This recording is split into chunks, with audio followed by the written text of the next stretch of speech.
Ce mardi 25 avril, Télérama a publié une longue enquête sur l'animateur et producteur Nagui. De nombreuses personnes ont témoigné à propos de son rythme de travail ainsi que de ses débordements, et un cadre de Radio France est revenu sur la polémique lancée par une blague de Nagui à l'antenne au sujet de son salaire jugé trop faible. Une blague qui lui colle encore à la peau. Ce mardi 25 avril, Télérama a dévoilé une longue enquête consacrée à Nagui, le quatrième animateur préféré des Français, mais également selon un producteur redouté par certains de ses collaborateurs.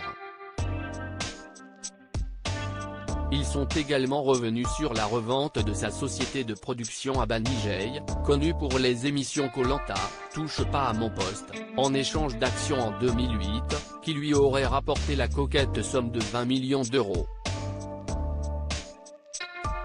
Cependant, cette petite fortune n'a pas empêché Nagui de faire une blague à propos de ses revenus jugés selon lui trop faibles peu de temps après son arrivée à France Inter. Nagui rigole de son salaire qu'il estime trop bas. Nagui a toujours souhaité intégrer France Inter, la radio que ses proches écoutaient. Il a ainsi intégré la radio en 2014 et présente l'émission La Bande Originale du lundi au vendredi dans laquelle il est entouré de Leïla Kadour-Boudadi et de plusieurs chroniqueurs et humoristes. Toutefois, en 2016, l'animateur de N'oubliez pas les paroles sur France 2 a fait une blague à propos de son salaire, 120 000 € annuels environ selon nos confrères, à l'antenne qui était selon lui plus de l'ordre d'un défraiement et équivalait presque à du bénévolat. Il a tenu bon et à ce moment-là, Bronca, Charlène Vanhoenacker, Nicolas Demorand et bien d'autres se sont amusés à se moquer gentiment de ses propos, allant même jusqu'à lancer un appel aux dons en chanson. Cependant, leur réaction a énormément blessé Nagui qui a manqué de claquer la porte.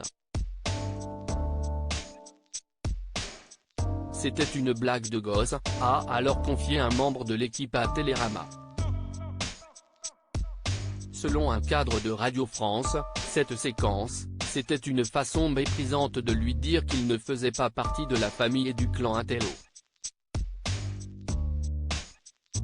Mais il a tenu bon, et fait des audiences que personne n'a faites avant lui.